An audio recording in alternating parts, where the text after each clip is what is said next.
Good morning, students of class 12th. Welcome to another session of our online classes. हम पढ़ रहे थे the last lesson from flamingo book NCERT से prescribed. और इसमें हमने अभी तक ये पढ़ा कि एक जगह है जहाँ पे मतलब फ्रांस में थी पहले वो, और अब जर्मनी वालों ने उस पर कब्ज़ा कर लिया क्योंकि जंग हुई थी। जंग के बाद वहाँ कब्ज़ा कर लिया और अब जर्मनी वालों ने बोला है कि इस एरिया में जो डिस्ट्रिक्ट्स हैं दो, ये अल्साज वाली डिस्ट्रिक्ट और एक और डिस्ट्रिक्ट है, वहाँ पे आप जो है वो जर्मनी में ही तालीम दी जाएगी, एजुकेशन दी जाएगी। तो उसी के बारे में ये है कि जब कोई कनकर, कोई फातह, कोई दूसरे मुल्क की या दूसरी कोई पावर जो है जब आपके ऊपर जो है वो काबिज़ हो जाती है या आपके ऊपर जो है वो हुकूमत करने लग जाती है, तो फिर क्या क्या चेंजेस आती हैं। और सबसे पहली चेंज ये आती है कि जो काबिज़ होती हैं यानी जो कब्ज़ा करने वाले होते हैं वो चाहते हैं कि उनकी जो ज़ुबान है, उनकी जो लैंग्वेज है वही जो है उसमें जाए। मतलब जो वहाँ के लोग, सारे लोग हैं, उनमें जो है वो रस कर जाए, उनके अंदर उनकी वही ज़ुबान बन जाए जो कि इन काबिज़ लोगों की है। तो अब लास्ट में कहा था राइटर ने कि जो पिजन्स थे ऊपर छत के ऊपर, जो कबूतर थे, वो भी बड़ी कम आवाज़ में जो है वो अपनी आवाज़ निकाल रहे थे, कूक कर रहे थे। और मैंने ऐसे सोचा कि क्या ये जर्मनी के लोग, क्या ये जर्मनी की हुकूमत इन पिजन्स को, इन कबूतरों को भी जो है वो बोलना सिखाएगी जर्मनी में, या गाना सिखाएगी। उसके बाद कहते हैं whenever I looked up from my writing I saw M Hamel sitting motionless in his chair and gazing first at one thing then at another. कहते हैं कि जब भी मैं लिख रहा था, राइटर कहता है कि मैं लिख रहा था, और जब भी कभी मैं अपने लिखते लिखते मैं ऊपर की तरफ देखूं, एम हैमल की तरफ देखूं, तो एम हैमल सर जो हैं वो क्या कर रहे थे, वो मोशनलेस बैठे हुए थे अपनी चेयर में। मोशनलेस यानी वो बिल्कुल सुन होके बैठे हुए थे चेयर पे, कोई भी और हरकत नहीं कर रहे थे।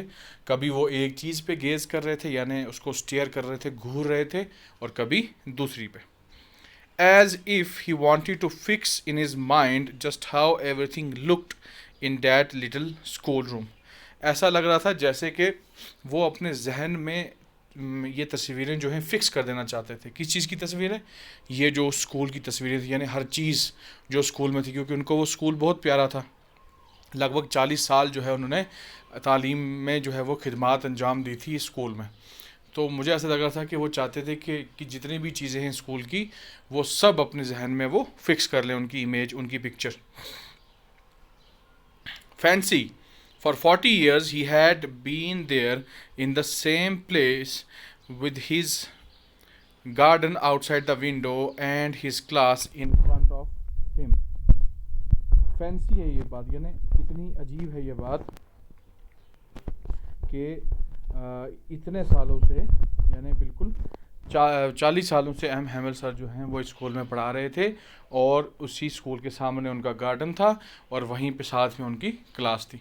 तो फैंसी यहाँ पे मतलब क्या है इस राइटर का? फैंसी यानी कितनी अजीब बात है, सोचने की बात है कि इतने सालों से जो है वो सर यहाँ पे पढ़ा रहे थे और इसी स्कूल में थे, और आज जो हैं वो अब जा रहे हैं, यहाँ से उनको जाना पड़ रहा है, और किस तरीके से वो चीज़ों को देख रहे हैं। Just like that only the desks and benches had been worn smooth, the walnut trees in the garden were taller, and the hop-vine that he had planted himself twined about the windows to the roof। कहते हैं कि सिर्फ जो desk थे और benches थे, यानी जो क्लासरूम में और स्कूल में जो बेंच थे या डेस्क थे, वही जो हैं वो पुराने हुए, वॉर्न हो गए, यानी आहिस्ता आहिस्ता स्मूथ हो गए। अब चीज़ें जो आस्ता, फर्नीचर जो होता है वो आहिस्ता आहिस्ता थोड़ा सा क्या होता है, पुराना होने लग जाता है ना, थोड़ा सा स्मूथ होने लग जाता है। ठीक है। और मतलब यही दो चीज़ें थी जिनमें थोड़ी चेंज आई थी। मतलब जो पुराने हो गए थे, बाकी तो जो वालनट ट्रीज़ है, ठीक है, जो अखरोट के जो थे, पेड़ थे, वो तो और ज़्यादा लंबे हुए हुए थे, क्योंकि अब पेड़ जो है वो दिन ब दिन बढ़ता है, उसकी जो हाइट है वो बढ़ती है। और ये कहाँ थी ये ट्रीज़? गार्डन में। और जो उन्होंने हॉप वाइन लगाई थी, एक बेल लगाई थी, वो बेलें भी जो हैं वो हर जगह फैली हुई थी, इवन के विंडोज़ में और डोर्स में भी फैली हुई थी और छत तक थी. How it must have broken his heart to leave it all, poor man. तो किस तरीके से एम हैमिल सर का जो है दिल टूटा होगा कि ये सारी चीज़ें छोड़ के उनको जाना पड़ेगा. कितना दिल टूटा होगा, कितना मतलब कितना बेचारे जो है वो हैं एम हैमिल सर, कितने लाचार हैं, कितना तरस आ रहा है मुझे उन पे. To hear his sister moving about in the room above packing their trunks for they must leave the country next day. और कितना ही बुरा फील हो रहा होगा इस टाइम एम हैमिल सर को, क्योंकि ऊपर वाले छत पे, ऊपर वाले कमरे में एम हैमिल सर की जो बहन है वो क्या कर रही हैं, वो चीज़ों को पैक कर रही हैं, अपना सामान पैक कर रहे हैं, क्योंकि अगले दिन या नेक्स्ट डे जो है इनको ये मुल्क छोड़ के जाना है, क्योंकि ये अब Germany. But he had the courage to hear every lesson to the very last. लेकिन एम हैमिल सर में इतनी करेज थी, इतनी हिम्मत, करेज क्या हो गया, हिम्मत, इतनी हिम्मत थी कि उन्होंने सारे लेसन सुने, जितने भी लेसन उन्होंने सुनने थे वो सब सुने, और वो भी एंड तक. After the writing we had a lesson in history. लिखने के बाद जो हमारा पहले तो था ना रीडिंग का लेसन हुआ, रीडिंग की क्लास हुई, ठीक है, फिर उसके बाद राइटिंग की क्लास हुई, यानी राइटिंग करवाई एम हैमिल सर ने. अब एक क्लास थी, हम एक लेसन हुआ हमारा हिस्ट्री में, तारीख में, इतिहास में. And then the babies chanted their ba be B बो बू. और फिर जो बेबीज थे, यानी जो छोटे छोटे बच्चे थे, वो बोलने लग गए बा बे बी बू, जैसे बोलते हैं बच्चे. Down there at the back of the room old Hauser had put on his spectacles. जो हमारा रूम था उसके पीछे वाली तरफ, लास्ट में पीछे, जो ओल्ड हाउजर थे, यानी जो हाउजर थे, मिस्टर हाउजर, जो कि बुज़ुर्ग थे, उन्होंने क्या किया था कि अपनी स्पेक्टिकल्स लगा ली थी, यानी उन्होंने अपना चश्मा लगा लिया था. And holding his primer in both hands spelled the letters with in them. और अपने हाथ में जो प्राइमर था, यानी जो वो कागज़ का स्क्रोल था जिसमें कुछ लिखा हुआ था, दोनों हाथों से पकड़ा हुआ था, और अब वो एक एक लेटर उसमें से, एक एक हर्फ जो है वो उसमें से पढ़ के बोल रहे थे. और साथ साथ मतलब ये ओल्ड हाउसर जो हैं वो बच्चों के साथ ही सारे लेटर जो हैं स्पेल कर रहे थे, जैसे हम इंग्लिश में बोलते हैं ना ए बी सी डी, वैसे. You could see that he too was crying. आप ये चीज़ देख सकते थे, ये देख सकते थे उस टाइम कि अगर आप वहाँ होते कि वो भी क्राई कर रहे थे, यानी रो रहे थे, चिल्ला रहे थे, रो रहे थे. His voice trembled with emotion. उनकी जो आवाज़ थी वो कांप रही थी जज्बात के साथ, यानी इतना जज्बात था उनके अंदर कि उनकी आवाज़ कांप रही थी. अब बंदा जज्बाती हो, दुखी हो, और वो बोलने की कोशिश करे तो आवाज़ में कभी सी आती है ना, ट्रेम्बलनेस आता है. And it was so funny to hear him that we all wanted to laugh and cry. और उनको सुन के, ओल्ड हाउसर को सुन के, वो इतना मज़ाहिया लग रहा था, इतना फ़नी लग रहा था कि हम सब जो हैं वो क्या करना चाहते थे, लाफ यानी हंसना चाहते थे और रोना चाहते थे. How well I remember it the last lesson. और फिर राइटर कहता है कि भर के कहता है कि कितने अच्छे तरीके से मुझे याद है हमारा वो लास्ट लेसन. अब क्यों याद है ये लास्ट लेसन, क्योंकि ये सच में ही उनका फ्रेंच में लास्ट लेसन था, और जब बंदे को ये पता हो कि ये चीज़ आखिरी है तो वो फिर याद रहती है. All at once the church clock struck 12. एकदम से जो चर्च की क्लॉक थी, गिरजाघर की जो क्लॉक थी, जो घड़ी थी, उसने 12 बजने की जो है आवाज़ दी. 12 बजते ना तो बड़ी जो क्लॉक्स होती है उनमें टंग टंग ऐसी आवाज़ आती है, आपने देखा होगा वीडियोज़ में, मूवीज़ में कहीं. तो 12 बज गए. Then the Angelus. At the same moment the trumpets of the Prussians returning from drill sounded under our windows. उसके बाद एंजलस की आवाज़ आई, और फिर उसके बाद ट्रम्पेट्स, यानी जो ये फौज के होते हैं ना, बैंड, जो बैंड टाइप होता है, बड़ा बाजा टाइप होता है, ट्रम्पेट्स जो हैं वो बजते बजते आ रहे थे, क्योंकि जो प्रशियंस थे यानी जर्मन्स थे, वो फौजी जो हैं ड्रिल से वापस आ रहे थे, जो उनकी ट्रेनिंग थी वहाँ से वापस आ रहे थे. M Hamel stood up very pale in his chair.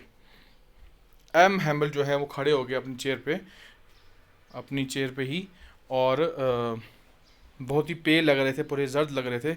I never सा हिम लुक सो टाल. और जब वो अपनी चेयर पे खड़े हुए तो मैंने ये देखा कि मैंने इतना लंबा उनको कभी नहीं देखा. My friend said he I but something choked him, he could not go on. उन्होंने कहा माई फ्रेंड्स, मेरे दोस्तों, और मेरे दोस्तों कहने के बाद उन्होंने कहा आई यानी मैं, और इसके बाद वो कुछ बोल नहीं सके और एकदम चौक हो गई, यानी उनकी आवाज़ रुक गई क्योंकि वो इतने जज्बाती हो गए थे, वो आगे और कुछ नहीं बोल सके. Then he turned to the blackboard, took a piece of chalk, and bearing on with all his might, he wrote as large as he could, Vive la France. अब क्या हुआ कि वो बोल नहीं सके, तो उन्होंने आखिरकार क्या किया कि उन्होंने चाक लिया और ब्लैक बोर्ड पे जितना बड़ा वो लिख सकते थे उतना बड़ा उन्होंने लिखा. क्या लिखा? विवा ला फ्रांस, यानी फ्रांस जिंदा रहे, या हेल टू फ्रांस, जैसे हम बोलते हैं ना, कोई भी मुल्क का बोलते हैं हिंदुस्तान जिंदाबाद, जय हिंद, ऐसा कुछ बोलते हैं ना, तो वैसे ही उसने भी बोला फ्रांस जिंदाबाद या फ्रांस जय. ठीक है. Then he stopped and leaned his head against the wall. फिर वो रुक गए. उसके बाद मतलब उन्होंने कोई काम नहीं किया और उसके बाद अपना सर जो है वो दीवार के ऊपर लीन कर दिया, यानी ऐसे रख दिया, ऐसे मायूसी में रखता है ना कोई सर दीवार पे, वैसे.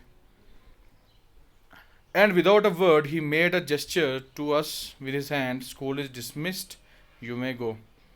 और फिर बिना किसी लफ्ज़ का इस्तेमाल किए हुए उन्होंने ऐसे इशारा किया हमें कि स्कूल अब ख़त्म हो गया है, क्लास आपकी ख़त्म होगी, आप जा सकते हो. Think as you read, What changes did the order from Berlin cause in school that day? कि उस दिन जो बर्लिन से यानी जर्मनी की कैपिटल से जो ऑर्डर आया था उससे स्कूल पे क्या असर पड़ा? क्या असर पड़ा? सोच सकते हो आप इस बारे में? आपने पूरा लेसन पढ़ा है, सोचो इस बारे में क्या पढ़ा. क्या फ़र्क पड़ा? क्या असर पड़ा स्कूल पे? हाँ, तो ये असर पड़ा कि उस दिन उस स्कूल का जो है फ्रेंच का लास्ट लेसन हुआ. यानी उस स्कूल में पहले फ्रेंच में जो है सारी चीज़ें सिखाई जाती थी, फ्रेंच ज़ुबान में, और बर्लिन से ऑर्डर आने के बाद क्या हुआ कि अब जो है फ्रेंच जो है वो वहाँ स्कूल में बंद होगी पढ़ाया जाना, और आइंदा से उसमें अब जर्मन लैंग्वेज पढ़ाई जानी थी. How did Franz's feelings about M Hamel and school change? M Hamel की तरफ और स्कूल की तरफ जो फीलिंग्स थी फ्रांस की इस लड़के की, वो कैसे चेंज हुई? कोई आपको दिख रहा है, कोई फ़र्क दिख रहा है कि शुरू में स्कूल के लिए और एम हेमल के लिए इस लड़के के दिमाग में क्या इमेज थी या क्या सोच थी, और बाद में क्या उसमें कोई तब्दीली आई? तो बिल्कुल तब्दीली आई, क्योंकि पहले उसको स्कूल जाना इतना ज़्यादा पसंद नहीं था, क्योंकि वो चाहता था, वो कह भी रहा था कि आज मेरी मर्ज़ी थी कि मैं स्कूल ना जाऊँ. ठीक है. और ऊपर से दूसरा एम हेमल सर से वो डरता भी था, क्योंकि वो जो है वो बहुत ही पढ़ाते थे, फिर वो मारते थे, मतलब काफ़ी स्ट्रिक्ट थे. तो ये वो सोचता था कि स्कूल भी अच्छा नहीं और एम हेमल सर भी अच्छे नहीं हैं. लेकिन जब ये लास्ट लेसन वाला मसला हो गया, कि जब ये ऑर्डर आ गया कि अब अल्साज की डिस्ट्रिक्ट में जो है वो नहीं पढ़ाई जाएगी फ्रेंच, तो फिर इसको जो है एहसास हुआ, रियलाइज़ हुआ कि स्कूल कितना ज़रूरी है, और एम हेमल सर जो हैं वो कितने अच्छे और कितने उन्होंने जो है वो कोशिशें की हैं हम सब के लिए.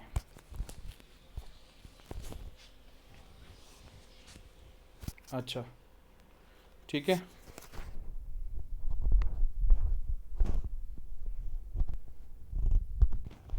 अच्छा, अब है अंडरस्टैंडिंग द टेक्स्ट.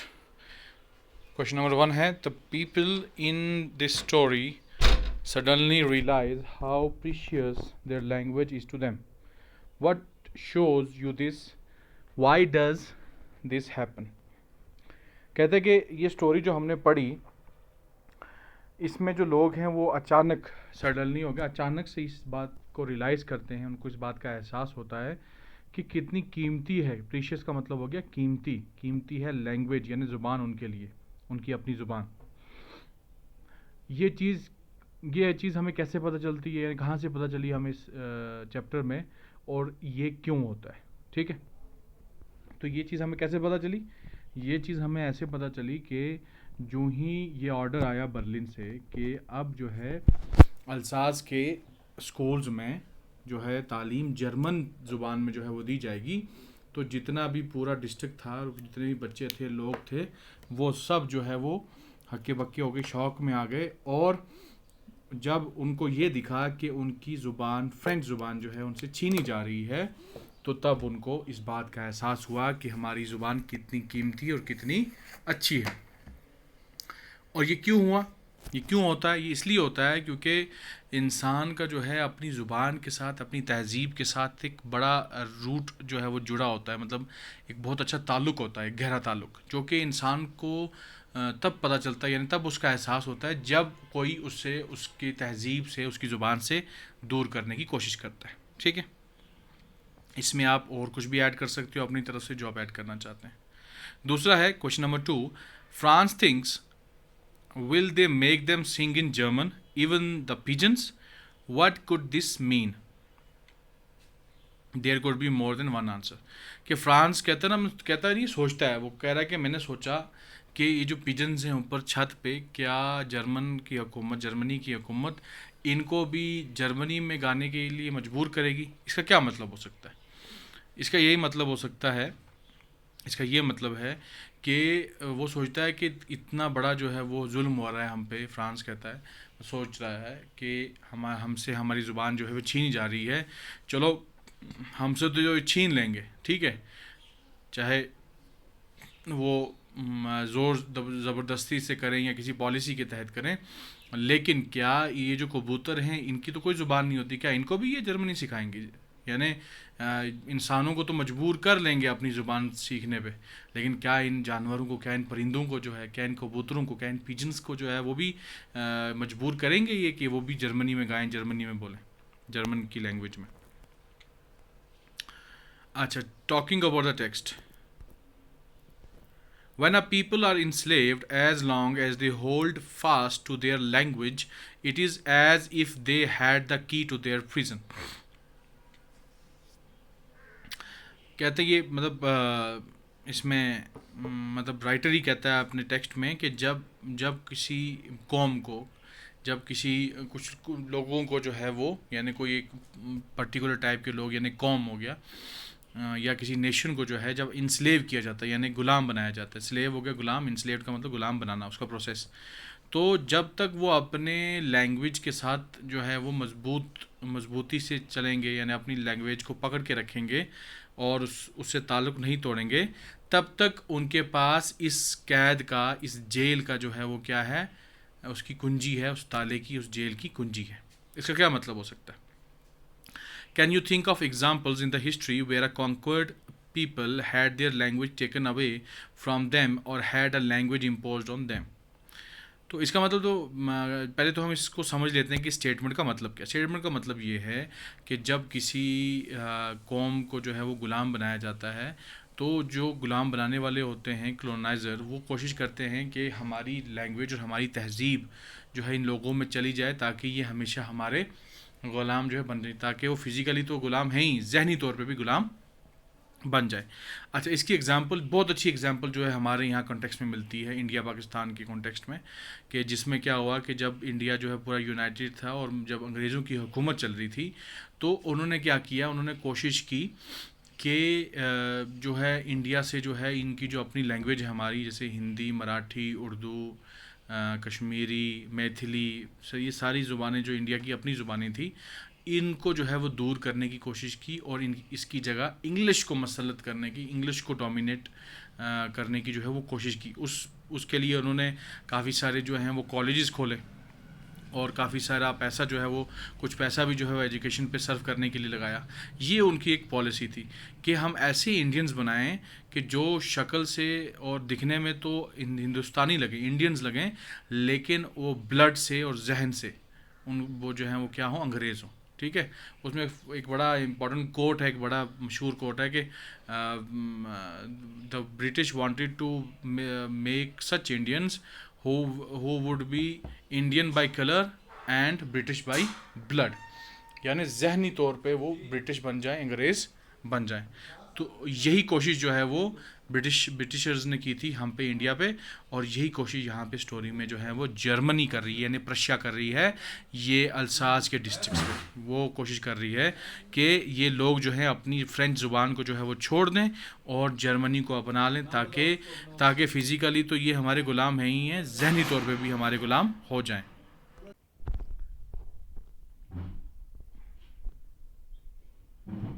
ठीक है, तो ये कोशिश इन्होंने की थी, लेकिन उससे क्या हुआ कि इंडिया में भी क्या हुआ कि लोगों ने जो है वो अपनी ज़ुबान को नहीं छोड़ा, और आखिरकार जो है आज़ादी मिल गई, आखिरकार जो है इंडिया फ्री हो गया। What happens to a linguistic minority in a state? How do you think they can keep their language alive? For example, Punjabis in Bangalore, Tamilians in Mumbai, Kannadigas in Delhi and Gujaratis in Kolkata.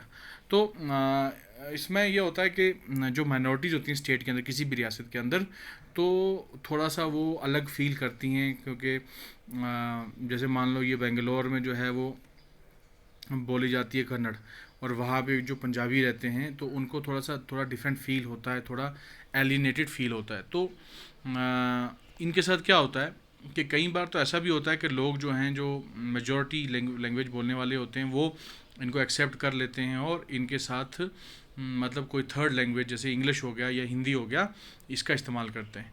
और कई बार ऐसा होता है कि ये hostile भी हो जाते हैं मेजॉरिटी लिंग्विस्ट, और वो चाहते हैं कि ये लोग भी कन्नड़ बोलने लग जाए या वो उनकी लैंग्वेज बोलने लग जाए। ठीक है।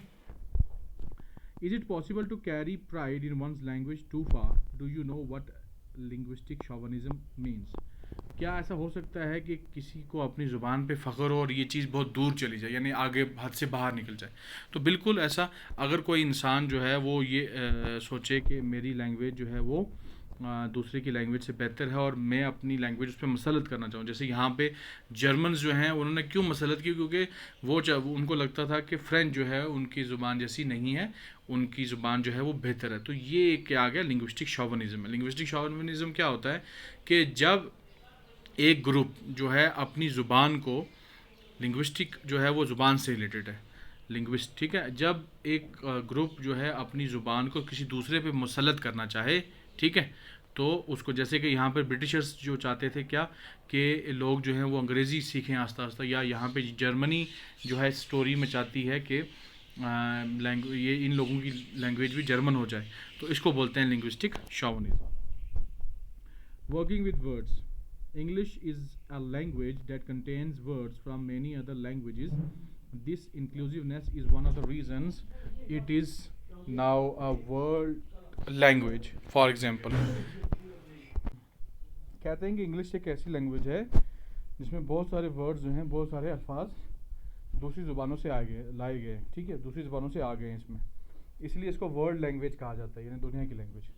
जैसे कि पैटीट, ये फ्रेंच लैंग्वेज से आया है। किंडर गार्टन, ठीक है, जिसको हमसे UKG, ये लोअर अपर की किंडर गार्टन, LKG लोअर किंडर गार्टन, ये जर्मन से आया है, जर्मन की ज़ुबान से। कैपिटल वर्ड जो है, यानी रियासत की कैपिटल होती है ना वो, या किसी कंट्री की, वो लैटिन से आया है। डेमोक्रेसी यानी जमहूरियत, वो कहाँ से आया है? ग्रीक से। और बाज़ार जो है वो हिंदी से आया है, ठीक है। ये न बताया आपने। अच्छा, अब ये हमें कुछ देते हैं काम करने के लिए, ये आपके लिए होमवर्क है। Find out the origins of the following words. ये जो वर्ड्स हैं नीचे, जैसे कि tycoon, barbecue, zero, tulip, veranda, ski, logo, robot, trek और बैंडिकूट, ये जो वर्ड्स हैं ये भी दूसरी ज़ुबानों से शायद लिए गए हैं, और इनका आपने ओरिजिन देखना, यानी ये किस ज़ुबान से इंग्लिश में आए हैं, ये आपने ढूंढना, और ये आपका होमवर्क है, ठीक है। उसके बाद कहते हैं notice the underlined words in these sentences and tick the option that best explains there meaning.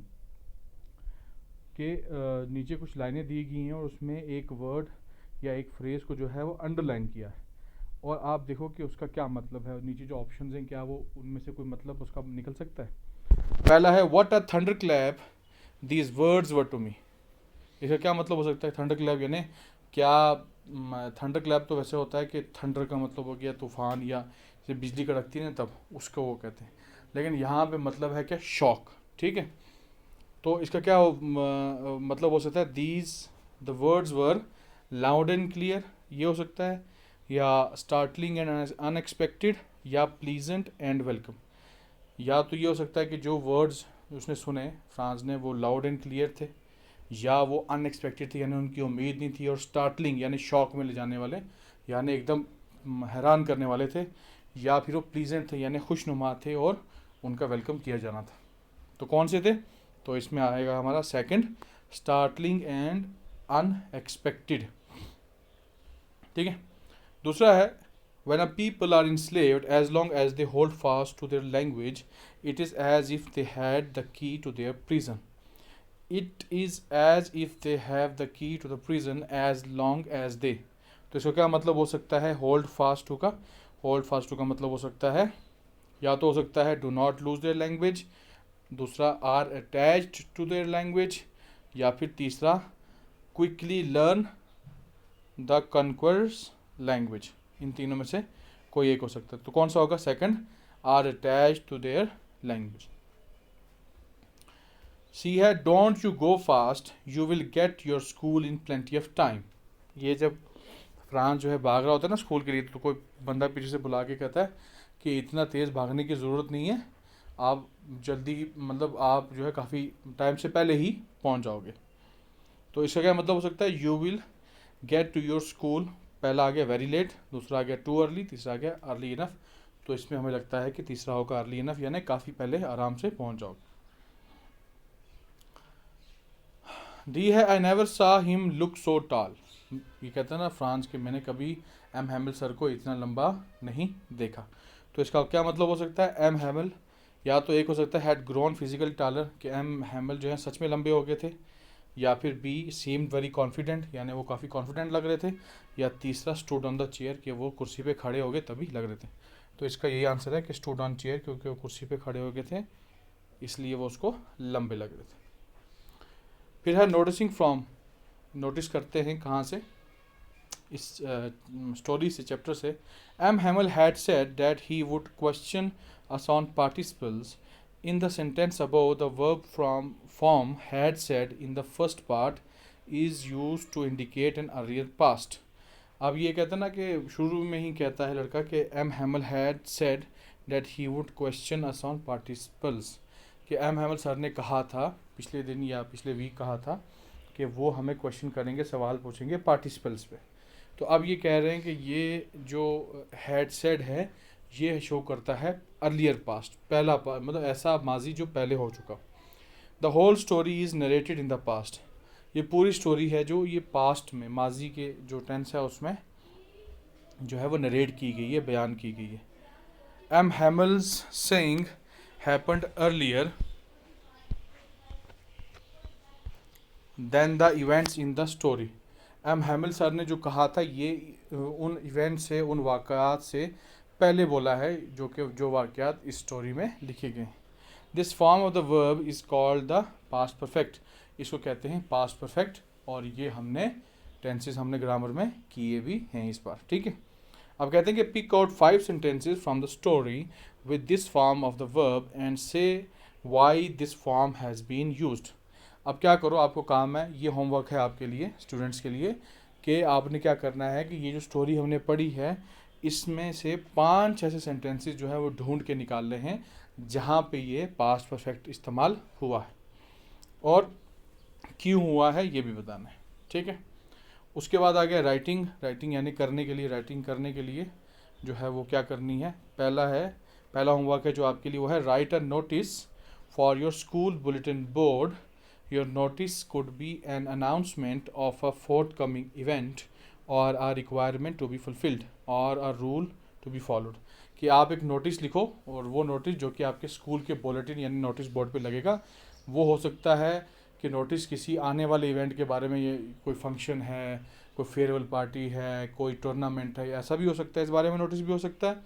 और या फिर किसी चीज़ की रिक्वायरमेंट है, यानी आपको कोई जो है स्टूडेंट चाहिए जो कि ग्रुप मीटिंग्स में जो है वो भाग ले, या कुछ हो सकता है, या फिर ऐसा नोटिस भी हो सकता है कि ये रूल फॉलो करना है, चाहे वो क्लीनिनेस का रूल हो या डिसिप्लिन का रूल हो, कोई एक नोटिस इसमें से एक लिखना है।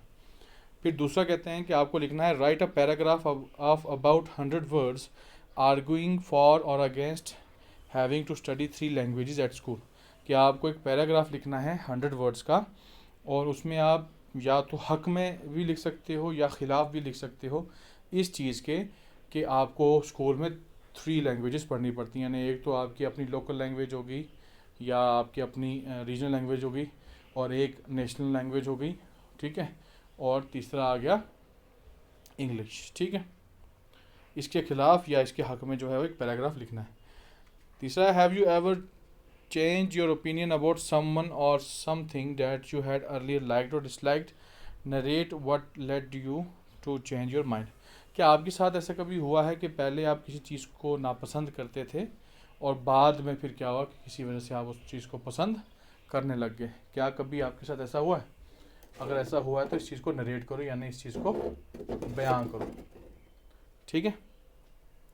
तो यह आप लिख भी सकते हो और आप बोल भी सकते हो, ठीक है। फिर है थिंग्स टू डू, जो वर्क हमने करना है। पहला है find out about the following, you may go to internet, interview people, consult reference books और विजिट अ लाइब्रेरी। पहला है linguistic human rights.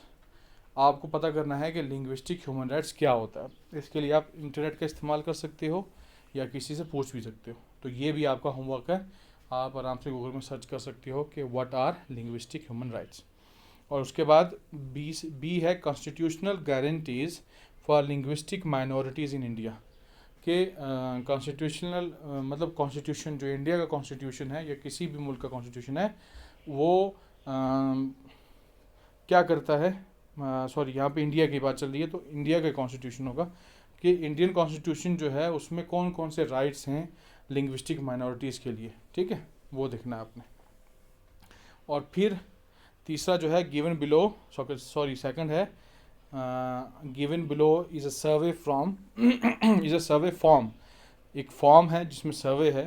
Talk to at least 5 of your classmates and fill in the information you get in the form.